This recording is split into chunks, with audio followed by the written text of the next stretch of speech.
parents told me the cruise was cancelled. Too expensive. Then I saw the location tag, Caribbean. They went without me, matching shirts and all. 3 days later my sister texted, "Rendu, can you send your half?" I replied, "Already did." Then I cancelled the transfer, blocked her number, and walked away from the lease. My sister was screaming in the group chat. My parents called me at 2 a.m., pick up the phone. I found out my parents went on the cruise without me the same way everyone finds out about betrayal these days, on Instagram. There was my dad, front and center, holding up a piña colada like he just won the lottery. He was wearing a bright red Hawaiian shirt, the kind he used to make fun of. My mom stood beside him with a ridiculous sunhat, flashing peace signs like she was 20 again. The caption, "Living our best life in the Caribbean." Palm tree smiling face with sunglasses #family time. Family time. I stared at the photo for a full minute, convinced it had to be old. Maybe they reposted a throwback. I checked the comments. Mayan had just commented, "You guys look great. Enjoy the sun."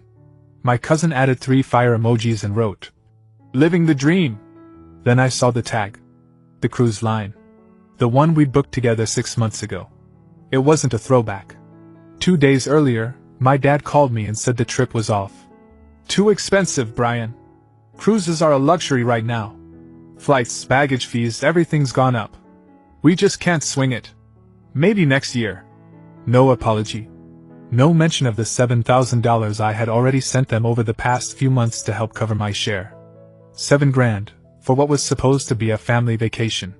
My mom had pitched the whole thing back in November. Said we hadn't done something together in years, and now that Jenna and I were adults, time was slipping. She said she wanted memories. I believed her. We booked it all, rooms, excursions, flights. The works. And then they left. Without me. Not just them. Jenna too. She was there, drinking out of a coconut, and laughing in the background of one of the videos she posted on her story. I wasn't supposed to see it, she'd hidden her stories from me. But she forgot to remove me from her close friends list, and there it was. A perfect little panorama of betrayal, complete with steel drums and sunset cocktails. That night she texted me like nothing had happened. "Rendu, can you send your half?" I stared at it for a while, then typed, "Already did." I opened my banking app, cancelled the transfer, blocked her number, and walked away from the lease. I didn't say anything. Just logged out of everything and sat there, listening to the silence. An hour later, the group chat was a war zone. Jenna started blowing it up, yelling in all caps about how I'd left her in the lurch, how I was immature, selfish, cruel. She played dumb like she didn't understand why I was suddenly acting out. I said nothing. Then the call started. First mom. Then dad. Over and over again. 2:07 a.m. 2:09 a.m. 2:14 a.m. I let them all go to voicemail. It was almost funny, in a dark, pathetic kind of way. They were finally thinking about me, when they were halfway through shrimp cocktails and island excursions. I imagined them sitting in their little cabin on the ship, trying to figure out why their son had gone radio silent. Probably still wearing those stupid matching shirts. I didn't owe them a thing. And I wasn't done. Not by a long shot. They returned from the cruise exactly 1 week later, right on schedule. I didn't need a heads up. The group chat started heating up again, Jenna's tantrum-style messages now joined by a few passive-aggressive remarks from our aunts and uncles. Things like, "Families should always stick together," and, "Whatever happened must have been serious, but we don't take sides." Classic moves. They knew something blew up, but none of them wanted to ask directly. That evening, around dinner time, I heard a knock at my door. It turned into a doorbell. Then hard pounding. I waited a few minutes before opening it. My parents were both there, still a little sunburned, standing on my porch like I owed them something. My mom launched right in, saying they were shocked and disappointed in my behavior. My dad added that it was completely inappropriate to leave my sister alone with the rent and to just disappear like a child. They didn't ask how I was. They didn't even look guilty. I let them talk. I didn't say a word until they finally ran out of steam. "You went on the cruise," I said. "Without me. With my money." That was all I said. My mom rolled her eyes. My dad crossed his arms like a teenager. "We don't have to explain ourselves to you," he said. It's our life. And you gave us that money because you wanted to be part of the trip. Not as some kind of investment. It was a gift, my mom added. I stared at them, not saying a word, until my dad muttered something about entitlement and turned to leave. I shut the door. The next morning, I emailed my lawyer. We drafted a letter, formal notice requesting repayment of $7,000. We included the bank transfers, timestamps, even the cruise booking info I'd been CC'd on when the trip was first organized. It was professional. Clean. Cold. We gave them 2 weeks. They didn't reply. What they did instead was send messages to family. My Aunt Melissa texted me about how heartbroken my mom was. My cousin Mark sent me a message on Facebook saying, "You sure this is the hill you want to die on?" My dad called from an unknown number. I didn't pick up. He left a voicemail. "You're really going to sue us? Over $7,000? Your own parents?" He said it like the number was the crime. Not the betrayal. Not the lying. Not the fact that I spent $7,000 to be excluded. So I filed the lawsuit. They didn't show up for the first mediation. They sent word through my uncle that they refused to entertain this nonsense. That it was a family matter, not a legal one. When the court date came, they showed up. They looked annoyed. Not sorry, annoyed. Like I was wasting their time. They didn't say a word to me. The judge was straightforward. The case was cut and dry. The money had been sent for a purpose that was never fulfilled, and instead of a refund or explanation, I got gaslit and ghosted. Judgment in my favor. Full repayment, plus court fees. Afterward, my dad stormed out without waiting for the paperwork. My mom hung back just long enough to glare at me before walking off. It was like they couldn't believe I'd actually done it. Like I was the one who betrayed them. I got the check 2 weeks later. I thought that was the end. Then the photos started showing up online. Family reunion. Everyone smiling. Matching t-shirts again. My face, noticeably absent. No invite. Not even a text. They'd started their next move. They wanted me to feel left out. They wanted to remind me that they controlled the narrative. That they could still rally the rest of the family around them like I was the problem. But I had plans of my own. The family photos were posted all at once, like they'd coordinated it. A picnic in some huge backyard, tables lined with catered food, balloons, those stupid custom shirts again. Family First 2025. Even my third cousin Rachel flew in from Phoenix. Everyone was tagged.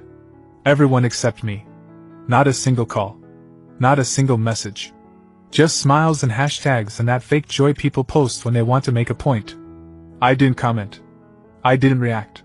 But I watched. A few days later, Aunt Melissa called, pretending she didn't know what happened. "You should have been there, Brian. It wasn't the same without you." Then she added, "Your parents looked so tired. I think this whole thing has really affected them." I hung up. I didn't respond to the follow-up text either, the one with a photo of my mom holding my baby cousin captioned, "We miss you. Come back to the family." I wasn't interested in fake forgiveness. I wasn't ready to pretend like nothing happened just because they were uncomfortable facing the consequences of their own decisions. So I decided to make some plans of my own. There's a place in Lake Tahoe I'd been eyeing for a while. Private cabins, insane views, boats, hikes, everything. I called the place, booked 5 cabins, and started sending out messages. Not to my parents. Not to Jenna. To everyone else. My cousins. Aunts and uncles who hadn't taken sides. Some of them had stayed quiet through all this, but I knew how to read silence. And some had quietly messaged me after the court case, saying they understood, they just didn't want to get involved. So I gave them something to get involved in. The message was simple. Weekend getaway in Tahoe. No drama, just good people and good food. Everything's on me. They responded. Not all, but most. More than I expected. The group grew fast, faster than I thought it would. Turns out, a lot of people were tired of the show Jenna and my parents put on. Tired of pretending the way they treated people was normal. So we went. It was perfect. Bonfires at night, paddle boards during the day, coolers full of drinks, and stories that didn't include guilt trips. My cousin Taylor brought his girlfriend, and on the second night, one of my younger cousins told me it was the best weekend he'd had in years. Jenna found out halfway through. She messaged my cousin Alicia something nasty, which Alicia screenshot and sent to me. How could you support him after what he did to Mom and Dad?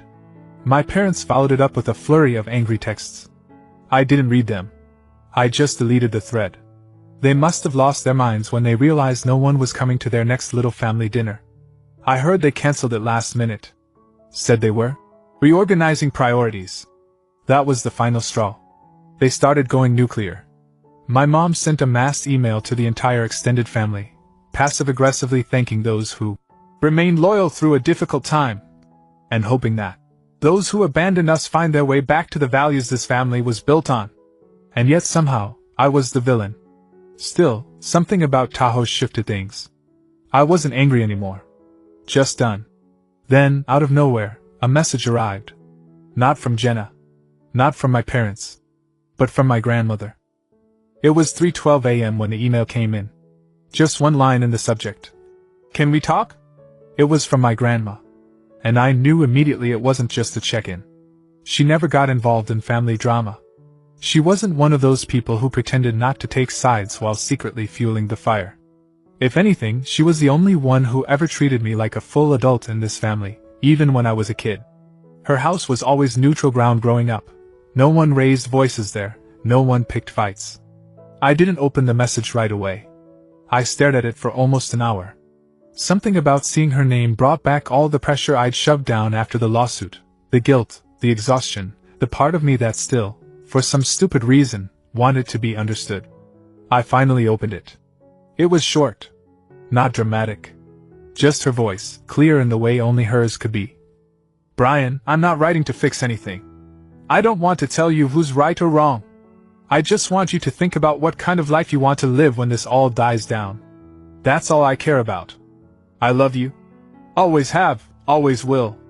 No sides. Just love. That last line hit harder than anything my parents ever said.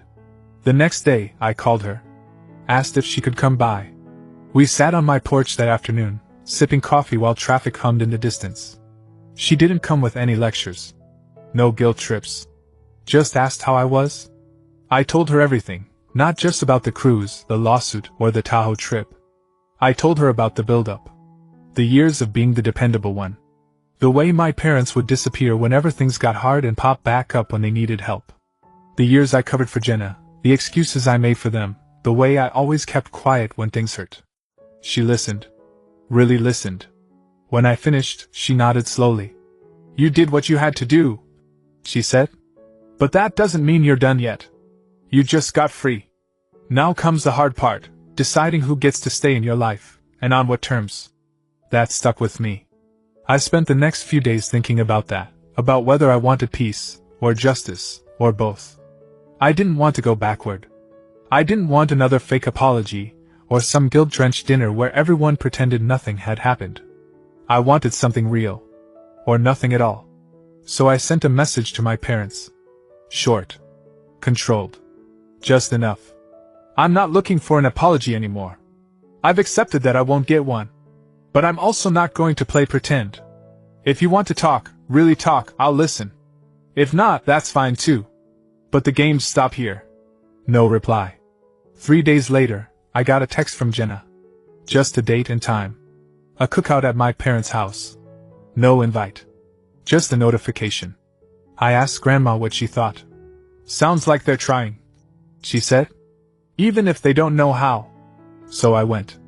When I showed up, it was like stepping into an awkward dream. My dad was at the grill, flipping burgers like this was a normal Sunday. My mom waved like she hadn't spent the last month ignoring every message I sent. Jenna looked straight through me. No one apologized. Instead, we talked about the weather. About work. About the neighbors. At one point my mom said, "We're glad you came. It means a lot." That was it. That was all they were willing to offer. And even though I knew it wasn't enough, I nodded. I didn't say, "I forgive you." I didn't say, "I miss you." I didn't say anything like that. I was just there. Present. Detached. The strangest part? They acted like I had come back to them. Like they were the ones waiting on me to make things right.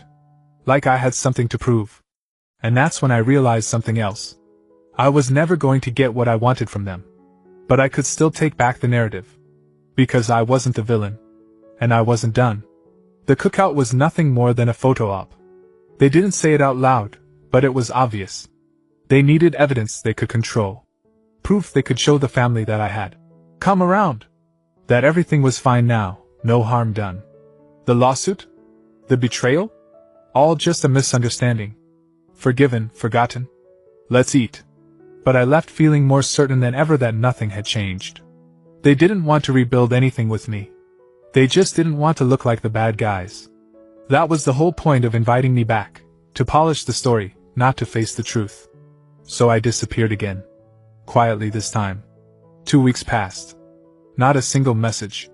Not from my mom, not from my dad, not from Jenna. No follow-up, no. We're glad you came. Nothing. They got their photo, and that was enough for them. But it wasn't for me. So when Uncle Rick messaged me about another family dinner that next weekend, I didn't even bother pretending. I said no. No excuse. Just no. He didn't push back. Which told me more than if he had. That night, I saw Jenna's post, another round of perfect smiles at a table full of catered food, wine glasses raised mid-toast. She captioned it. Family always wins. Subtle. Like always. What she didn't know was that half the people at that table had already reached out to me privately over the last month. Some quietly apologized. Others just said they missed me at Tahoe, wished they'd gone, asked if there would be another trip. They were tired. Not of me, but of the act.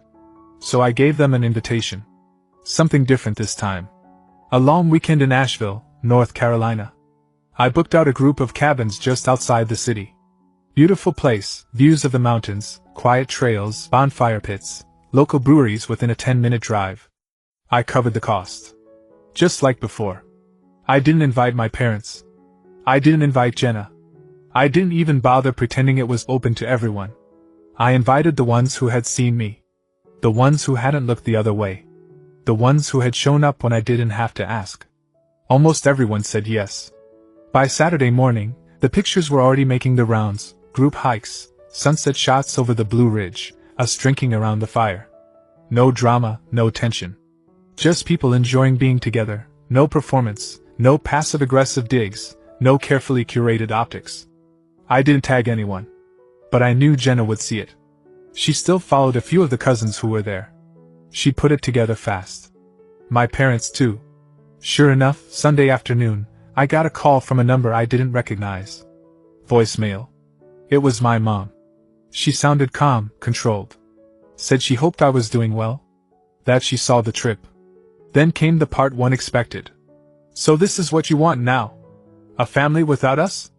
I waited a few hours before replying. I emailed her back. No venom. Just truth. I wanted a family that didn't lie to me, take my money, and treat me like an outsider when I stopped playing along. I wanted honesty, not manipulation. I'm not building a family without you. I'm building one without the version of you that did those things. If you want to show up as someone else, someone better, you're welcome. If not, I'm good where I am. No response. But a few days later, I started hearing things. Little comments passed down through cousins. My parents were upset. Not about the lawsuit. Not even about the money anymore. They were upset they couldn't control the narrative. That I didn't come crawling back. That I hadn't begged to be forgiven. That the family they'd once ruled by guilt and silence wasn't falling into line this time. They were losing ground. And for people like them, that's worse than losing love. I didn't feel satisfied. This wasn't revenge, not really. It was clarity. Cold, clean, permanent. I didn't burn the bridge. I just stopped pretending it was ever mine. Thanksgiving came, and with it, the annual chaos of deciding where everyone would be, who was hosting, who was not invited this year, and who was pretending everything was fine. Usually, my parents hosted. Their house was big, their food was average, and the tension in the air was just thick enough to feel like tradition. This year, things were different. Word had spread about Asheville, the cookout, the lawsuit. Everyone had their version of the story now. I knew people were talking. I didn't care. But I could feel the shift. The invitation came from Grandma this time. Neutral ground. No agenda. No favorites. She was doing a smaller gathering, no pressure. Come if you want. No expectations. And I knew she meant it. She always did. I told her I'd be there. The moment I walked in, I felt it. A quiet pause in the room. Just for a second. Long enough to know who had been waiting to see if I'd actually show. Some smiled. A few avoided eye contact. My mom and dad were there. So was Jenna. She looked like she'd seen a ghost. We didn't talk. Not at first. We moved around each other like strangers at a polite funeral. I sat with cousins who had been in Asheville. We laughed about the trip, swapped stories, made loose plans for another getaway. It felt normal. Better than normal. Then, near the end of the night, as people started packing up leftovers and hugging goodbye, my mom pulled me aside into the hallway. It wasn't dramatic. She didn't cry. She didn't apologize. She just said, "It's good you came. You're still family. I hope you know that." It sounded like a statement, not an invitation. My dad stepped in behind her, like he was there to co-sign. "We all make mistakes, Brian." I looked at them. Not with anger. Just with this strange, distant understanding. "You do," I said. "But not everyone owns them." They didn't say anything else. I left shortly after, but before I did, Grandma hugged me and said, "You were the first one to come back. That matters." I didn't know how to feel about that. Because it was true. I'd been the one to show up. To listen. To try. Even after all of it. And the way they acted, the way they carried themselves, as if I'd made a mess and they were the ones graciously tolerating me, it still burned. They never gave back the dignity they stole. They just expected me to be grateful I got to stand in the room again. But here's the thing. I didn't need their approval anymore. I wasn't there for them. I was there because I refused to let their version of the story be the only one that lived. I was there because I knew, even if they never said it, they'd felt the shift too. They'd seen what happened when I walked away. They knew what it cost to lose me. And deep down, even if they never admit it, they were afraid it could happen again. Update. So, I thought I was done. I figured things would settle into this weird, semi-civil silence. They'd do their passive-aggressive holiday traditions, I'd keep building a chosen family from the relatives who actually gave a damn, and we'd all just politely pretend we were fine at funerals and graduations. But then something unexpected happened. 2 months after Thanksgiving, my grandma called and asked if I could come over. She sounded calm, but there was a tone in her voice I hadn't heard before. Not worried, just serious. Like something had shifted. I showed up that same afternoon. She was sitting at the kitchen table with a thick envelope in front of her, and a mug of tea that had probably gone cold. She didn't waste time. "I'm changing my will," she said. "Your parents are going to lose it when they find out." I thought I misheard her. She told me that after everything, after watching how things played out, not just the lawsuit or the vacation mess, but the years leading up to it, she started thinking about who in the family actually showed up for people, who gave without keeping score, who tried to hold the family together without burning everyone out. And apparently, my name came up a lot in her thoughts. She wasn't cutting my parents out entirely. That's not her style. But she was changing the distribution. Majorly. I told her she didn't have to do that for me. And she said, "I'm not doing it for you. I'm doing it for me. Because I see what people are made of now." She asked me to keep it quiet. I tried. But secrets like that don't stay secrets. A month later, I got a phone call from Jenna at 1:40 in the morning. Blocked number. Of course. I didn't answer. But I knew. Then the texts started coming in from cousins. "Dude, what happened? Is it true? Your mom is freaking out." By the end of the week, my parents had officially lost it. They called Grandma's lawyer. They called Aunt Melissa. They called me, from every phone they could find. My dad left me a voicemail that ended with ungrateful and manipulative. My mom sent a long email that was basically one extended guilt trip, laced with phrases like, "After everything we've done for you," and "This is how you repay us." But none of them had actually asked Grandma why she did it. They didn't want to know. They wanted to believe I tricked her, manipulated her, turned her against them. Because that version made more sense to them than the truth. That maybe she just saw them for who they really were. That was the moment I realized I wasn't the outsider anymore. They were. And they put themselves there. 你们知道为什么我最近没有开播吗？因为我还没有学到新歌，所以我不敢开播。可是我最近有学了一首非常流行的，你们知道是什么歌的了哈？2个字。我可以先清唱几句吗？可以哦。哦，这是我刚刚去拍了造型的。